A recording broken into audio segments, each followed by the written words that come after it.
이 말씀을 하신 후 8일쯤 되어 예수께서 베드로와 요한과 야고보를 데리고 기도하시러 산에 올라가사 기도하실 때에 용모가 변화되고 그 옷이 휘어져 광채가 나더라. 문득 두 사람이 예수와 함께 말하니 이는 모세와 엘리야라. 영광 중에 나타나서 장차 예수께서 예루살렘에서 별세하실 것을 말하시되 베드로와 및 함께 있는 자들이 깊이 졸다가 온전히 깨어나 예수의 영광과 및 함께 선 두 사람을 보더니 두 사람이 떠날 때에 베드로가 예수께 여짜오되 주여 우리가 여기 있는 것이 좋사오니 우리가 초막 셋을 짓되 하나는 주를 위하여 하나는 모세를 위하여 하나는 엘리야를 위하여 하사이다 하되 자기가 하는 말을 자기도 알지 못하더라. 이 말할 즈음에 구름이 와서 그들을 덮는지라. 구름 속으로 들어갈 때에 그들이 무서워하더니 구름 속에서 소리가 나서 이르되 이는 나의 아들 곧 택함을 받은 자니 너희는 그의 말을 들으라 하고 소리가 그침에 오직 예수만 보이더라. 제자들이 잠잠하여 그 본 것을 무엇이든지 그때에는 아무에게도 이르지 아니하니라. 이튿날 산에서 내려오시니 큰 무리가 맞을세 무리 중에 한 사람이 소리질러 이르되 선생님 청컨대 내 아들을 돌보아 주옵소서 이는 내 외아들이니이다. 귀신이 그를 잡아 갑자기 부르짖게 하고 경련을 일으켜 거품을 흘리게 하며 몹시 상하게 하고야 겨우 떠나가나이다. 당신의 제자들에게 내쫓아 주기를 구하였으나 그들이 능히 못하더이다. 예수께서 대답하여 이르시되 믿음이 없고 패역한 세대여 내가 얼마나 너희와 함께 있으며 너희에게 참으리요 내 아들을 이리로 데리고 오라 하시니 올 때에 귀신이 그를 거꾸로 들이고 심한 경련을 일으키게 하는지라.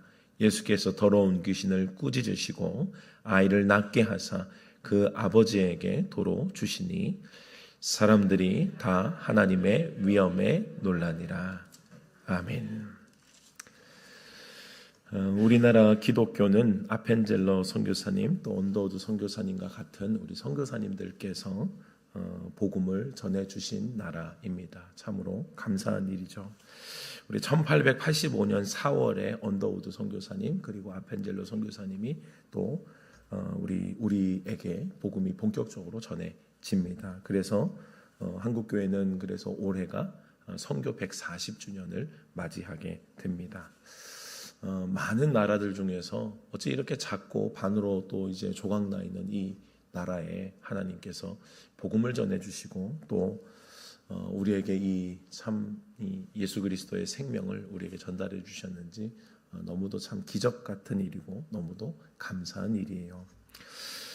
한국 교회는 참 독특하게도 한국 교회만의 그 믿음과 또 신앙의 유산들이 또 있습니다. 특별히 기도에 관해서 그런 또 믿음의 유산들이 있어요. 독특합니다.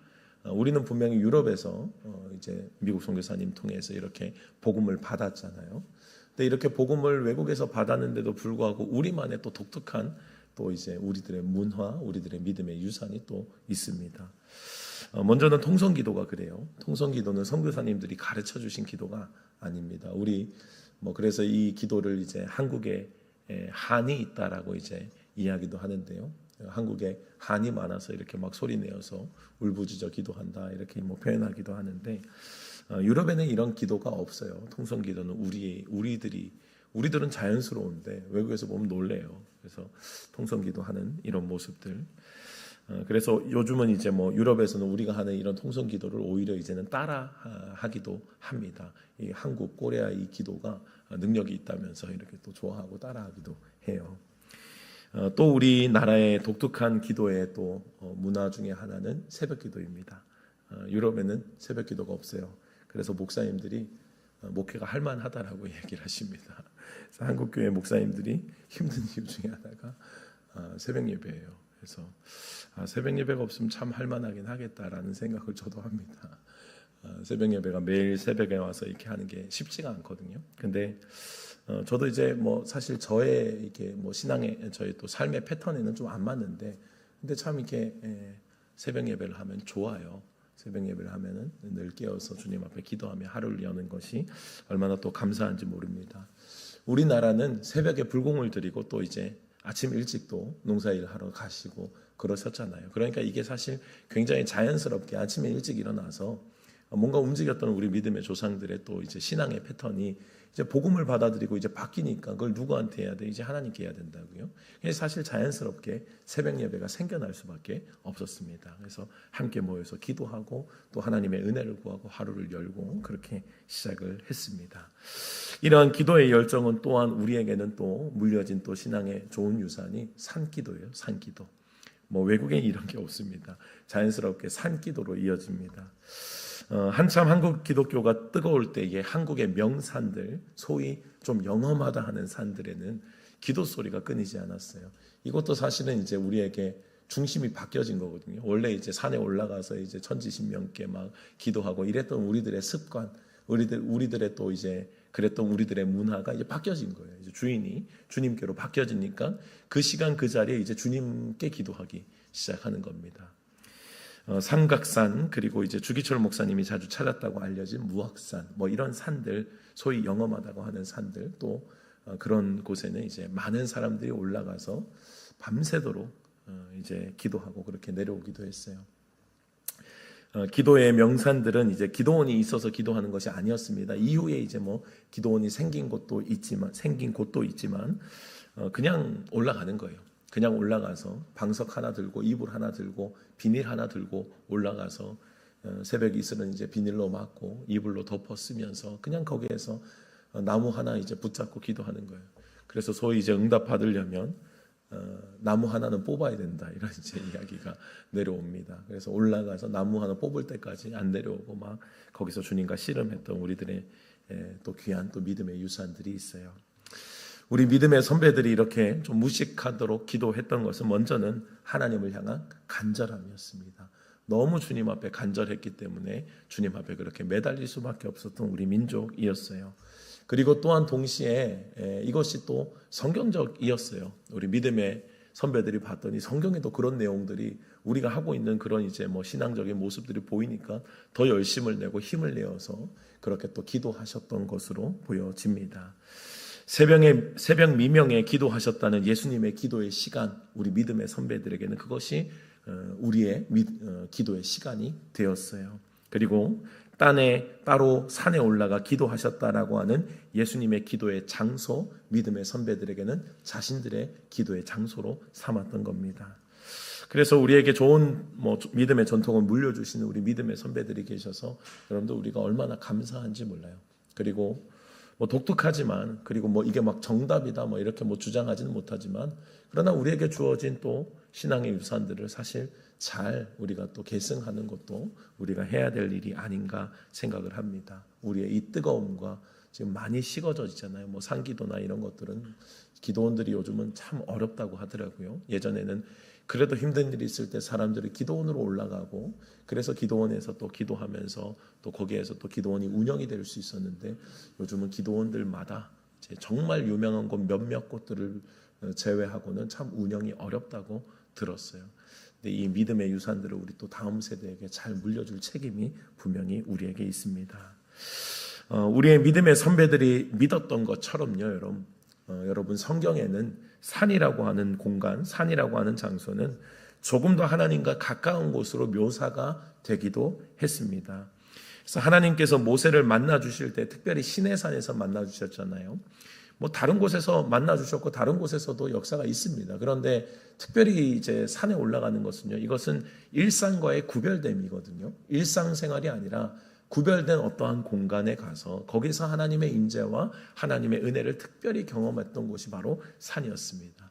모세가 이제 시내산에서 하나님의 말씀을 하나님을 대면하면서 말씀을 받고 또 돌판을 받았던 곳 시내산이었어요.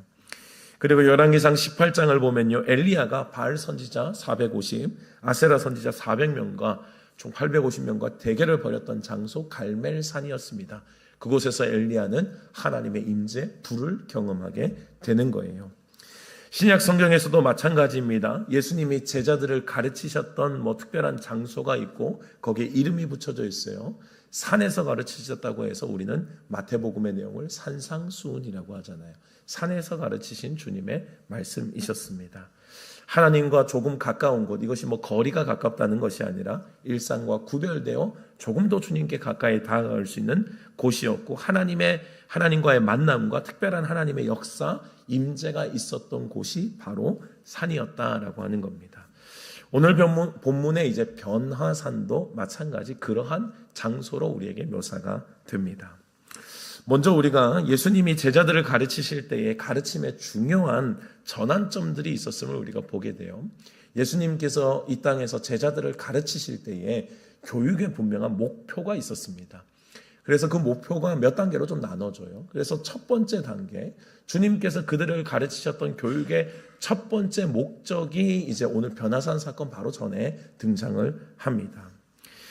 예수님께서 제자들과 함께 가시다가 사람들이 나를 누구라 하느냐라고 이렇게 물어보셔요. 그래서 제자들은 대답합니다. 사람들이 더러는 세례요한이라고도 하고요, 엘리야라고도 하고요, 옛 선지자 중에 한 사람이라고 이야기도 합니다라고 이제 사람들의 이야기를 예수님께 이야기를 해요. 예수님이 진짜 묻고 싶었던 것은 사람들의 평가보다도 두 번째 질문이에요. 그러면 너희는 나를 누구라고 하느냐? 이게 주님의 진짜 이제 중간 테스트였다고요. 그리고 이제 교육에 대한 분명한 주님의 목적이 잘 이루어지고 있는지를 확인하셨던 질문입니다. 그러면 너희는 나를 누구라고 하느냐? 그때 베드로의 유명한 고백이죠. 오늘 이제 누가복음의 본문에서는 주는 하나님의 그리스도이시이다 하고 이제 짧게 베드로의 고백이 드러납니다만, 우리가 잘 아는 바와 같이 마태복음에서는 주는 그리스도시요 살아계신 하나님의 아들이십니다 라고 베드로가 분명하게 주님이 어떤 분인지 예수님에 대해서 아는 대로 그렇게 고백하는 거예요. 이것이 예수님께는 참 마음에 드셨습니다. 왜냐하면 이것이 교육의 첫 번째 목표였거든요. 하나님의 아들 예수 그리스도, 그리스도라고 하는 말이 뭐예요? 메시아라고 하는 말이거든요. 그러니까 예수님이 즉 구원자 메시아라고 하는 사실과 하나님의 아들이라고 하는 사실을 제자들에게 가장 먼저 주님께서 가르치고자 하셨던 첫 번째 교육의 목표셨어요. 그래서 여러분들 우리가 신앙생활을 할 때에도요, 이 제자들이 커왔던 이 과정들을 우리가 우리가 생각할 필요가 있습니다. 주님의 첫 번째 교육의 목표는요, 성령 충만하여서 가서 주님께서 제자 삼는 게 이게 첫 번째가 아니에요.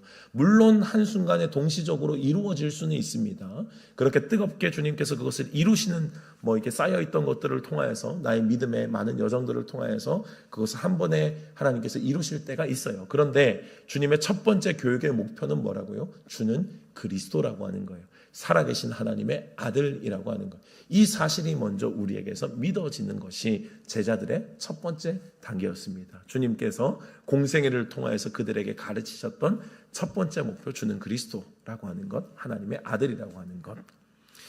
베드로가 이런 가르침에 대해서 이해하고 주님 앞에 이렇게 고백할 때 주님은 굉장히 기뻐하셨죠. 그래서 이것을 내게 알게 하니는 혈육이 아니다, 하늘에 계신 내 아버지다라고 말씀하시면서 이것이 드디어 이제 제자들에게 이루어졌음을 기뻐하셨습니다.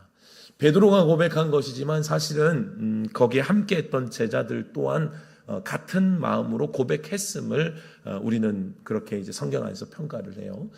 대답한 자는 베드로였고 베드로에게 뜨거움이 분명히 있었던 것도 맞지만 아마도 제자들이 그렇게 함께 주님께서 주시는 교육 가운데 그렇게 하나님의 아들 예수 그리스도임을 인정하고 그들이 믿음이 성숙해가고 있었음을 우리가 보게 되는 거예요. 자, 이 고백을 들으신 다음부터는 예수님의 교육의 목표가 바뀝니다. 그 다음부터 제자들에게 가르치시는 새로운 가르침이 있어요. 그 가르침이 뭐냐면 예수 그리스도의 죽으심과 고난받으시고 죽으시고 부활하실 것에 대해서 주님이 이제는 가르치시기 시작하시는 거예요.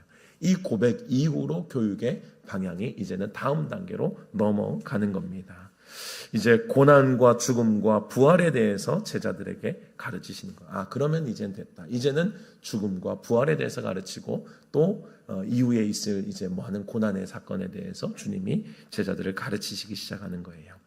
그래서 오늘 변화산의 사건의 이제 이야기는요, 28절에 보면 이 말씀을 하신 후라고 이야기를 하는데요. 이 말씀을 하신 후는 앞에서 이제 예수님의 베드로의 고백과 죽음과 부활에 대한 예고의 이야기가 이어지면서 이 말씀을 하신 후에 이제 예수님께서 변화산의 사건이 펼쳐지는 겁니다. 그러니까 이제 고난과 죽음과 부활에 대해서 보여주시는 이제는 시청각적인 교육이 특별한 제자들에게 이루어지는 거예요. 그 특별한 제자들 3명이었습니다. 모두에게 보여주신 건 아니었어요. 왜 그랬는지 우리는 이유는 알 수 없습니다만 주님이 항상 조금 더 특별한 하나님의 역사를 일으키실 때에 주님이 이제 다 데려가지 않으실 때는 보통 베드로, 야고보, 요한 이렇게 3명을 주님께서 데리고 가셨거든요. 그래서 아마 특별한 그룹, 주님께서 무언가 계획이 있으신 그룹과 또 이해와 주님을 향한 고백이 분명히 있었던 그룹이었을 것으로 예상이 됩니다. 모두에게 보여주신 사건은 아니에요.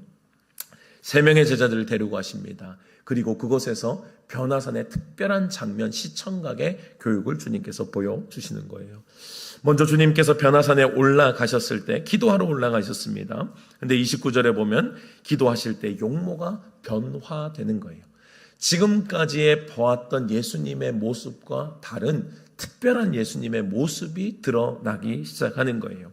예수님의 얼굴에도 옷에도 빛이 충만한 거예요. 이것은 이제 공간복음에서 등장한 변화산의 사건들을 다 볼 때에, 종합해 볼 때에 뭔가 주님께서 지금까지 봐왔던 모습과 다르다는 거예요. 빛이 충만하다는 거예요. 옷이 휘어져서 얼굴이 빛이 나고 이 모든 것들이 뭐예요? 주님께서 지금까지 보여주셨던 인성과는 다른 하나님이 심을, 예수님이 그리스도이시면서 하나님이심을 보여주시는 특별한 장면이라고 하는 거예요. 변화산에서는 주님의 신성을 주님께서는 공개해 주시는 것입니다. 이분이 하나님이심을 드러내는 거예요. 구약과 구별된 곳이었고 하나님과 가까운 곳, 그 산에서 임재하셨던, 구약에서 늘 구별된 공간에서 믿음의 사람들을 만나주셨던 그곳이 산이었잖아요. 근데 그 변화산에서는 이제 예수님은 어떤 분이심을 보이시냐면 내가 그 하나님이심에 대해서 보여주시는 거예요. 예수 그리스도께서는 분명히 인성이 있으십니다. 100% 인성, 100% 사람이세요. 그런데 100% 또 하나님이시라고요. 이것을 이제 50대 50으로 보면 안 돼요. 이것은 굉장히 중요합니다. 100% 하나님이셨고요. 100% 사람이셔야 됐어요. 그래서 이 변화산에서의 모습은요, 100% 하나님이심에 대해서 지금 주님께서 드러내시는 거예요. 마치 모세 때에 시내산에서 그에게 율법을 주었고 그에게 돌판을 주었던 그 하나님의 임재를 지금 재현해 주시는 거라고요. 그래서 지금 오늘 변화산에 등장한 두 사람이 있죠. 그곳에 예수님과 함께 구약에 등장했던 두 사람, 모세와 엘리야입니다. 모세와 엘리야를 어떻게 보냐면요, 먼저는 모세는 율법의 대표가 맞습니다. 구약에서 말하는 바대로 그는 율법의 대표예요. 그리고 이제 선지자의 대표, 예언자의 대표로는 이제 엘리야를 꼽고, 그래서 모세와 엘리야가 나타났다라고 이제 신학자들이 해석을 합니다. 그런데 이 두 사람에게는 또 공통점이 있어요. 여러분들 이 두 사람의 공통점은 뭐였죠? 앞에서 함께 나눴던 것대로 이 두 사람은요, 산에서의 주님의 임재의 특별한 경험이 있는 거예요. 모세도 시내산에서 하나님과의 만남과 특별한 하나님의 임재를 경험했던 자입니다. 즉 모세는 누구예요? 하나님이 어떻게 역사하시고 하나님이 어떻게 말씀하시는지의 경험을 가지고 있는 자예요. 그러니 그 경험을 가지고 있는 자이니 하나님과의 대화가 당연히 익숙한 거겠죠. 지금 변화산에서 보여주신 목적이 그거라고 하는 거예요. 엘리야도 마찬가지예요, 여러분들. 엘리야는 갈멜산에서 하나님의 불의 임재를 경험한 사람입니다. 이들은 자신이 살아갔던 그 시대에서 하나님의 임재를 특별하게 경험했던 사람들, 산에서 만나주신 하나님의 경험이 있는 자들이라고요. 그러니까 예수님이 그들과 대화하시는 장면이 뭐예요? 모세와 엘리야가 만난 그 하나님의 만남이 지금 신약에서 재현되고 있는 거예요. 모세가 구약의 그 시대 가운데서 만나고 주님께서 임재하셨던 그 하나님이 지금 신약에서 다시 펼쳐지고 있는 거예요. 그 하나님과의 만남이 재현된다고요. 엘리야가 기도하며 하늘에서 불이 내려왔던 그 하나님의 임재와 역사의 그 하나님이 이 신약 시대에 그대로 재현되는 거예요. 그것이 예수님과의 만남인 거예요. 예수님과의 만남을 통해서 모세와 엘리야가 무슨 대화를 했는지 알 수 없지만 그들이 함께 있는 것을 보면서 우리는 볼 수 있는 것이 뭐예요? 구약과 신약을 연결하시는 하나님의 은혜인 거예요. 아, 그 하나님이 이 하나님이시구나요. 아, 그 하나님이 이 하나님이시구나. 예수님은 사랑하는 제자들에게 구약의 그때 그 하나님이 바로 지금 그들이 보고 있는 바대로 바로 지금 예수님께서 바로 그 하나님이심을 요한복음에는 선언하시죠. 태초에 그가 하나님과 함께 계셨다고. 그는 곧 하나님이시라고 고백하잖아요. 그러니까 예수님이 말씀이시고 그분은 곧 하나님이신 거예요. 하나님의 아들이시지만 곧 그분은 하나님이셨다고요. 그것을 지금 이 변화사에서는요 생생하게 드러내시는 거예요. 모세에게 말씀하셨던 그 하나님이 바로 예수 그리스도라는 거예요. 엘리야에게 불을 내렸던 그 하나님이 바로 예수 그리스도시라는 거예요. 구약 시대와 신약 시대를 이어오며 하나님은 살아계시다라고 하는 것을 지금 보여주고 계신다고요. 여전히 제자들과 함께하고 계시고 너희들이 보고 너희들이 경험하고 있는 그분이 맞다라고 하는 것, 하나님의 아들 예수 그리스도 그분이 하나님이시다는 사실을 지금 생생하게 보여주시는 것입니다. 하나님은 살아계셨고요. 구약에만 살아계신 하나님이 아니라 신약 시대에 특별히 제자들이 살아갔던 시대, 예수님이 이 땅에 오신 그 시대에는 특별한 그 시대, 예수님은 인간의 몸을 입고 하나님으로 이 땅을 살아가셨음을 제자들에게 그대로 하나님은 여전히 일하고 계심을 보여주신 사건이라고요. 여러분들 지금도 마찬가지죠. 그 하나님, 우리는 지금 예수님을 보지 않습니다. 예수님이 볼 수가 없어요. 그때 그 시대에 3년 동안 공생했던 그 시간, 그리고 예수님의 그 33살의 그 삶을 마감하시기까지 그 시대 사람들에게 보이시는 특별한 모습이 예수님의 육의 모습. 그러나 지금 시대는 다른 거예요. 지금은 뭐예요? 예수님이 떠나갈 때에 제자들에게 뭐라고 말씀하세요? 내가 떠나가는 것이 너에게 유익이라고 말씀하시는 거예요. 그리고 약속하신 것이 있어요. 이제는 성령 하나님을 보내시겠다는 거예요. 보혜사 성령님을 너희에게 보내실 것이다. 보혜사 성령님이 뭐예요? 위로자가 되시고 상담자가 되시고 우리의 도움이 되신 바로 그분을 우리에게 보내주시겠다라고 약속하시는 거예요. 예수님의 십자가의 죽음과 부활 이후 하늘로 승천하시면서 보혜사 성령을 약속하시고 그 성령님이 우리에게 임해져 있는 시대잖아요. 그러니까 여러분, 하나님은 단 한 번도 죽은 하나님의 역사가 없어요. 구약시대 그 하나님이요, 신약시대 그 하나님이에요. 신약시대 그 하나님이요, 지금도 여전히 우리와 함께 하시는 성령 하나님, 우리와 동일하신 그 하나님이심을 여러분들 믿으시기 바랍니다. 오늘도 우리가 만나고 경험하고 고백하는 그 하나님, 시내산에서 모세에게 말씀하시고 율법을 주셨던 그 하나님이고요. 갈멜산에서 거짓 선지자들에게 또 많은 사람들 앞에서 하나님이 살아계심을 생생하게 보여주셨던 그 하나님이 바로 내 하나님임을 여러분들 믿으시기 바랍니다. 그것이 연결되어져야 된다고요. 오늘 베드로와 요한과 야고보에게 변화된 모습으로 나타나셨던 그 하나님이 내 하나님이시라고요. 여러분들, 그래서 우리 모두에게도 뭐가 필요해요? 이 변화산의 경험이 필요한 거예요. 변화산의 경험이 뭐예요? 그 하나님이 나의 하나님으로 연결되는 순간이에요. 텍스트로 우리가 성경으로 보고 있는 그 하나님이 아니라 그 하나님이 맞아 내 하나님이구나로 연결되는 순간이에요. 그것이 변화산의 사건이라고요. 변화산의 사건이 없는 사람과 있는 사람의 신앙의 차이는요, 여러분들 말할 것도 없어요. 변화산의 지점이 있는 사람과 없는 사람, 그 하나님이 나의 하나님이 되어 있는 사람과 그냥 모세의 하나님, 엘리야의 하나님, 베드로와 야고보와 요한의 하나님이 되어 있는 사람과는 여러분들 신앙의 수준 차이가 날 수밖에 없는 거예요. 성경의 이야기가요, 여러분들 그냥 이야기로 끝나면 나의 삶에는 아무런 힘이 없는 거예요. 살아가는 여러분들의 삶에 이 살아계신 하나님이 경험되어지는 은혜가 있기를 주님의 이름으로 축원합니다. 변화산의 은혜가 있어야 된다. 변화산의 은혜가. 이 주님의 은혜를 특별하게 경험하는 것이 있어야 돼요. 경험 없이 이론만 가득한 믿음은요, 여러분 죽은 믿음이에요. 살아계시고 생생하게 내 눈앞에 재현되는 변화산의 은혜를 경험해야 한다고요. 여러분들, 이 변화산의 은혜는요, 아무에게나 안 주셔요, 여러분. 아무에게나 주신 게 아니라고요. 제자들도 다 보여주신 게 아니에요. 그 중에서도 3명의 제자들에게만 보여주신 사건입니다. 이 세 제자인 여러 가지 기준, 주님께서 나름대로의 기준이 있으셨을 겁니다. 그런데 주님께서는 이 사건을 보여주시면서 그들에게 기대했던 것은요, 이 사건이 그들에게 일반적인 그냥 일상의 사건이나 대수롭지 않게 생각하거나 당연하게 생각하는 그런 제자들이 아니었을 거라는 거예요. 주신 은혜에 대해서 특별하게 생각하는 자들, 특별하게 가슴에 담을 자들에게 주님께서 보여주셨을 거라고요. 여러분들, 변화산의 은혜는요, 사실은 모두가 볼 수도 있습니다. 그런데 그것을 내 가슴에 담는 자와 그냥 흘려보낸 자는 여러분들 큰 차이가 있는 거예요. 이 제자들을 보면요, 여러분, 이 놀라운 장면 앞에 베드로가 깨거든요. 32절의 말씀을 보면요, 베드로와 및 함께 있는 자들이 깊이 졸다가 온전히 깨어나 예수의 영광과 및 함께 선 두 사람을 봅니다. 그리고 난 다음에 33절에 보면요, 두 사람이 떠나고 난 다음에 예수님께 비몽사몽으로 베드로가 이야기하는 것이 있어요. 초막셋을 짓자는 거예요. 주님, 초막셋을 이곳에 지어서 하나는 주를 위해서 하고 모세와 또 엘리야를 위해서 그렇게 초막셋을 짓고 좀 기념합시다, 아니면 머무릅시다, 뭐 여러 가지 뭐 의도를 이야기한 것 같아요. 그런데 베드로도요, 이 말이 무슨 말인지 본인도 몰라요. 그런데 여기서 우리가 볼 수 있는 것, 캐치할 수 있는 것은 뭐예요? 베드로는 이 사건을 가슴에 담았다는 거예요. 여러분들이 이 사건이요, 베드로에게는 특별한 사건으로 그의 가슴에 담겨지는, 초막을 짓고 싶을 정도로 가슴에 초막집을 짓고 이 사건을 그의 가슴에 새기고 마음에 새길 자에게 주님은 베드로, 야고보, 요한에게 보여주셨다는 사실이에요.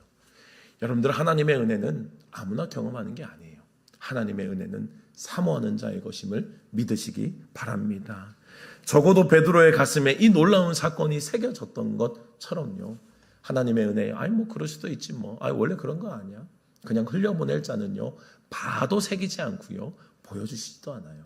그런데 하나님은 사모하는 자에게는 그 사건, 하나님이 살아계심, 하나님이 역사하심을 반드시 보여주시는 것입니다.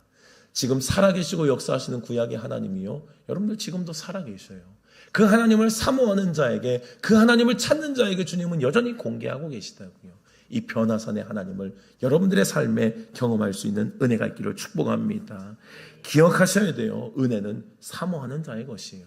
그냥 흘러가듯이, 그냥 모든 사건을 그냥 흘러가고 뭐 그냥 그렇지 뭐 되면 좋고 안 되면 말고. 은혜를 받을 때 여러분, 되면 좋고 안 되면 말고요, 그러면 못 받아요. 여러분, 주님의 은혜를 내 가슴에 새길 나의 마음에 의지가 없는 사람에게 주님의 은혜를 왜 주셔야 돼요? 주님의 은혜를 가슴에 새길 자에게 주님은 보여주신다고요. 변화산의 사건도 보여주시고 하늘의 음성도 들려주시는 거예요. 하나님의 은혜를 사모하는 자에게요. 은혜의 가치를 알고 사모하는 자에게 하나님은 변화산의 비밀을 열어주시는 거고요. 그 황홀한 하나님의 역사가 나의 삶에 펼쳐지도록, 그러면 우리가 어떻게 해야 돼요? 사모해야 된다고요, 여러분. 기도해야 한다고요. 그 하나님의 은혜의 역사를 나의 것이 되기 위해서 하나님 앞에 간절함과 사모함으로 나아갈 수 있는 저와 여러분들이 될 수 있기를 주님의 이름으로 축원합니다. 구약과 신약의 하나님이요, 여러분들 오늘도 나에게 임재하신다니까요. 그 하나님이 죽지 않으셨다니까요. 그 하나님이 언제 죽으셨어요? 이런 하나님의 은혜를 경험한 자와 그렇지 않은 자의 신앙생활, 여러분들 얼마나 차이가 많이 나겠어요? 얼마나 차이가 많이 나겠어요? 그때 그 하나님이 내 하나님이면 여러분 신앙생활 소홀히 할 수가 없어요. 우리는 주님께서 택하신 자녀로 이 땅을 살아갈 때 믿음의 자녀의 고백이 있어요. 성경 안에서 우리가 고백하는 것은 하나님이 나를 이 땅에 보내셨고 나를 통해서 주님의 역사가 펼쳐지고 있으며 하나님은 나를 향한 크신 계획을 가지고 계시다는 거예요. 그러니까 우리가 이 땅을 살아가는 것이 그냥 먹고 잘 살고 그냥 잘 누리기 위해서 살아가는 삶이 아니라는 거예요. 우리 모두에게 주신 하나님의 비전, 하나님의 사명이 있다고요. 하나님의 그 사명을 향해서 믿음의 사람들은 걸어가게 되어 있는 거예요. 그럼 세상 사람들의 목적은 뭐겠어요? 잘 먹는 것, 잘 누리는 것, 잘 버는 것, 그런 것에 다 목적이 있는 거예요. 그것이 잘 살면 되고, 이제 결혼하면 되고, 결혼하면 애 잘 낳으면 되고, 애 잘 낳으면 애 잘 키우면 되고, 애를 잘 먹일 수 있도록 좋은 유산 물려주면 되고, 거기에만 항상 목적을 두고 살아가는 세상 사람들과는 우리는 너무도 다른 존재라고 하는 거예요. 그렇게 신앙생활하는 사람과 그렇지 않은 사람, 여러분들 차이가 안 날 수가 없죠. 목표가 다른데요. 삶의 목표가 달라요. 신앙생활에서요, 정말 주님이 살아계심을 믿고 살아가는 자들에게는 살아계신 주님에게서 눈을 뗄 수가 없는 거예요. 오늘 제자들은요, 이 변화산의 놀라운 장면을 목격합니다. 시각적으로 봐요. 그리고 시각적으로 볼 뿐만 아니라 여기서 뭐가 들려져요? 하늘의 음성이 들려지는 겁니다. 이는 나의 아들 곧 택함을 받은 자니 너희는 그의 말을 들으라. 모든 것은 놀라운 하나님의 은혜이자 살아계신 하나님에 대한 확신과 증거였다고요. 사모하는 자들에게 주님이 주신 하나님의 특별한 은혜, 변화산의 순간과 역사였어요. 그들에게 보여주시고 들려주시고 살아계신 하나님, 구약의 하나님을 신약과 연결시켜 주셨던 그 하나님의 역사가 있는 거예요. 그런데 하늘의 음성이 이제는 그칩니다. 증거들도 사라져요. 하늘의 음성이 여러분들 계속 들려요. 계속 들리면 그 이상한 사람이에요. 하늘의 음성 계속 들려야 그럼 그칠 때가 있다고요, 여러분. 보여지는 것이 계속 보여져요? 아니요. 보여지는 것이 그칠 때가 있어요. 모세와 엘리야가 사라지잖아요. 변화산의 사건이 순간적일 수 있다고요. 그런데 이 변화산의 은혜를 경험한 제자들의 시선을 여러분들 보시자고요. 36절의 말씀입니다. 소리가 그침에 오직 예수만 보이더라. 여러분들, 이 제자들이 그 다음부터 주목했던 게 뭐예요? 주님만 보기 시작하는 거예요. 이 제자들이 더 주님을 주목하기 시작하는 거예요. 당시의 변화산에서 음성과 보여졌던 것은 다 그쳤습니다. 그러나 제자들의 눈은 주님께 고정되는 거예요. 여러분들, 이것이 진짜 신앙생활임을 기억하시기 바랍니다. 진짜 신앙생활은 여러분들 변화산에 머물러 있는 것도 아니에요.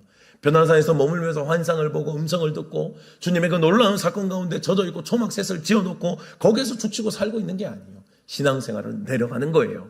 신앙생활은 내려가서 어떻게 살아요? 음성도 그치고 보여지는 것도 없지만 그러나 주님을 주목하여 살아가는 인생이 내 삶 가운데 열어져야 되는 거예요. 그것이 진짜 신앙생활이라고요. 주목하여 주님만 볼 수 있는 신앙생활이 우리에게서 시작이 되어야 되는 거예요.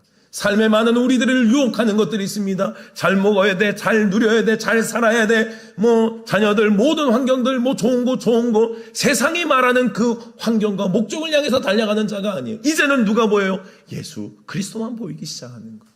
이것을 경험한 자는 그 주님만 본다고요. 그 주님만 보고 하늘의 역사와 영광을 향해서 믿음으로 걸어가는 삶이 시작이 된다고요. 여러분들, 그러나 성경의 하나님이 아니라 나의 하나님으로 경험한 사람들의 시선이 그러하다고요. 그래서 분명히 향하는 것이 있어요. 예수님입니다. 살아계신 예수님을 향한 삶이 새롭게 시작된다고요. 여러분들 모두가 살아계신 주님께 시선을 두고 신앙생활할 수 있는 은혜가 있기를 주님의 이름으로 축원합니다. 진짜 신앙생활이에요. 그것이 진짜 신앙생활.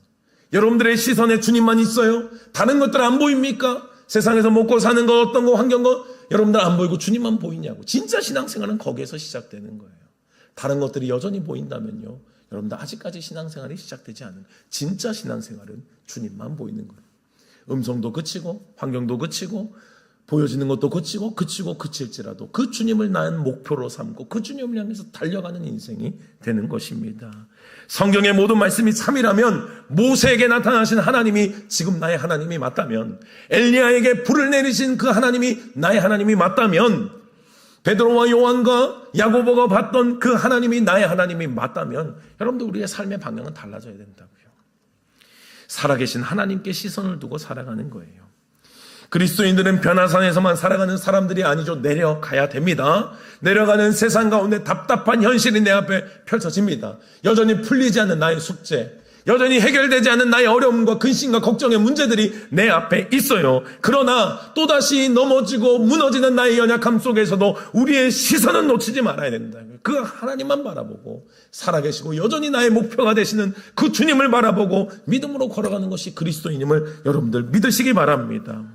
예수님께서 제자들과 함께 변화산에 내려올 때 산 아래에는 하나의 이야기가 더 펼쳐져 있어요. 뭐냐면 그 산 아래에서 제자들이, 나머지 제자들이겠죠. 그 세 제자들을 제외한 나머지 제자들이 병든, 귀신 들린 아이를 고쳐달라고 해서 고치려고 했는데 잘 안 됐다는 거예요. 여러분들이 이것이 세 제자들을 제외한 다른 제자들의 실패거든요. 분명히 고쳤어야 됐는데 고치지 못한 거예요. 제자들이 귀신 들린 아이를 능히 고치지 못했다고, 그래서 그 아버지가 다시 예수님께 와서 내쫓아 주기를 간구하는 장면이 펼쳐지는 거예요. 여러분들, 이 장면을 우리가 어떻게 봐야 되냐면요, 이 9장, 그러니까 누가복음 9장의 1절의 말씀을 보시면요, 누가복음 9장 1절의 말씀 보면 예수님께서 12제자를 이제 내보내실 때 주님께서 하셨던 분명한 기록이 있어요. 예수님께서 12제자를 불러 모으사 모든 귀신을 제어하며 병을 고치는 능력과 권위를 주시고, 2절에 하나님의 나라를 전파하며 앓는 자를 고치게 하려고 내보내셨다고요. 주님께서 제자들을 파송하실 때 바로 9장 안에서 지금 얘기하는 게 뭐예요? 말씀하시는 것이 내가 권능을 줬다는 거예요. 세 제자들에게만 주신 것도 아니고요, 하나님이 함께 하셨던, 예수님이 함께 하셨던 그 12제자들에게 보내시면서 너희가 가서 이 일을 하라고 권위를 주신 거예요. 힘을 주셨다고요.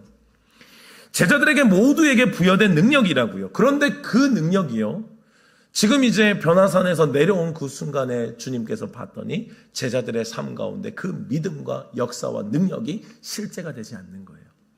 살아서 그들에게 역사하지 못했다고요. 마태복음에는 이 장면을 보면서 그들에게 적은 믿음이라고 평가하고 있고요.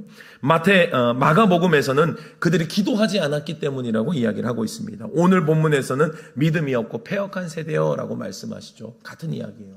믿음이 없고 기도하지 않았기 때문에 이런 역사가 일어나지 않은 겁니다. 여러분들이 이것은요, 변화산에서 내려온 제자들에게도 주시는 주님의 분명한 교훈이 있는 거예요. 여러분들, 예수님은 분명 그들에게 감당할 수 있는 능력을 주셨습니다. 할 수 있는 힘이 되어 주셨어요. 그들에게 분명히 권위를 주셨음을 기록하고 있어요. 그런데 삶의 자리는 어때요? 써먹지를 못하는 거예요. 그 믿음이요, 발휘가 되지가 않고 그 믿음이 있는지 없는지, 믿음이 없고 패역한 세대라고 얘기하셨으니까 그 믿음 자체가 없는 거예요. 주님이 주신 거는 분명한데 믿음으로 받아야 그 믿음으로 그 능력을 사용하며 살아갈 텐데 그 제자들에게는 그 능력이 발휘가 되지가 않는 거예요. 믿음이 발휘가 되지가 않는 거예요. 여러분들, 믿음은 액세서리가 아니에요. 그리스도인들에게 믿음은 뭐예요? 믿음은 능력이라고요. 곧 모세의 시대에 살아계셨던 그 하나님의 역사, 신약 시대에 살아계셨던 그 하나님의 역사, 우리는 얼마나 많은 하나님의 역사를 보고 있습니까? 그런데 그게 어디 갇혀 있어요? 자꾸 성경에 갇혀 있는 거예요. 그게 내 것이 되지 않는 거예요.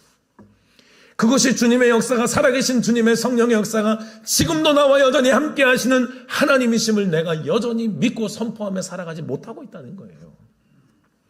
여러분들, 믿음은 실제이심을 여러분들 기억하시기 바랍니다. 나의 삶의 실제적인 무기예요.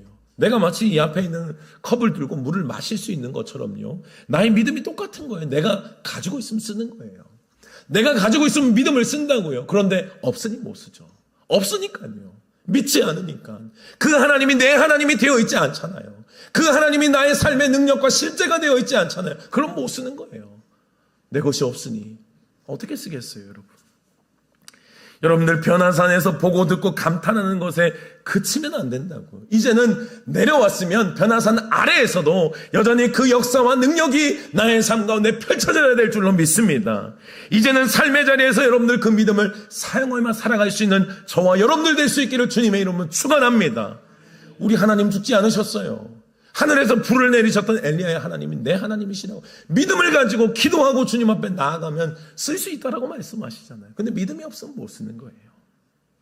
믿음은 반드시 증거로 나타나야 되는 거예요. 가졌으면 믿음이 드러나야 된다고요. 여러분들, 믿음을 사용할 때 그곳에 반드시 하나님의 임재와 믿음대로 하나님이 일하심을 경험하게 될 것입니다. 믿음의 기도는 병든 자를 치유합니다. 믿음의 기도는 산을 옮기는 능력이 나타납니다. 악한 영이 떠나는 역사가 있습니다. 여러분들, 믿고 아멘 하시기 바랍니다. 여러분들이 가지고 있는 믿음이 실제라면, 그 믿음이 살아있으면 믿음의 역사가 나타난다고요. 없으면 안 나타나요. 믿고 기도할 때 여러분들이 책임집니까? 기도하는 것도 여러분들 책임지려고 기도하시는 거예요. 기도한다는 이야기는요, 여러분, 내가 책임지는 것이 아니라 주님 일해달라고 기도하는 거예요. 주님, 내가 아니라 주님이 역사하셔야 됩니다를 믿고 기도하는 거라고요. 기도하는 건 내가 책임지는 것 아니에요. 그러니 믿고 기도하자고요. 내가 할 것도 아닌데 뭘 내가 먼저 불안해서 막 기도도 못해요. 내가 할 것이 아니니까 기도하는 거예요. 주님이 하셔야 되니까 믿고 기도한다고요. 믿고 기도할 때 하나님이 책임지시고 역사하십니다.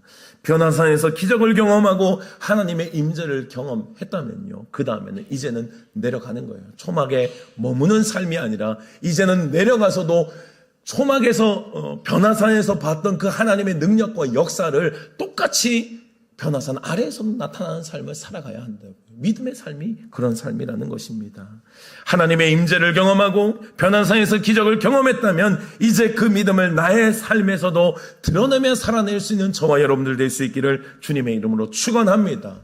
모든 것들이 내 마음대로 되진 않아요. 내가 이렇게 원한다고 다 이루는 마술을 부리며 사는 삶이 아니에요. 하나님의 뜻은 이루어질 거라고요. 하나님의 계획과 하나님의 역사는 이루어질 거라고요. 그러면 우리는 그 하나님의 역사 앞에 그냥 믿음으로 나아가는 거예요. 주님께서 오늘도 가장 좋은 것으로 나의 삶을 채우시고 역사하시고 일하실 줄을 믿고 그 주님 붙잡고 나는 기적의 삶을 살아가는 거라고요. 믿음을 쓰며 사는 거예요. 요한복음에는 말씀하셨죠. 너희가 세상 가운데 환난을 당하나 담대하라고요. 왜요? 내가 세상을 이겼다고 말씀하시는 거예요. 하나님이 세상을 이기셨대요. 그리고 우리는 그분을 붙잡고 그분을 믿고 의지하며 살아가는 사람들이에요.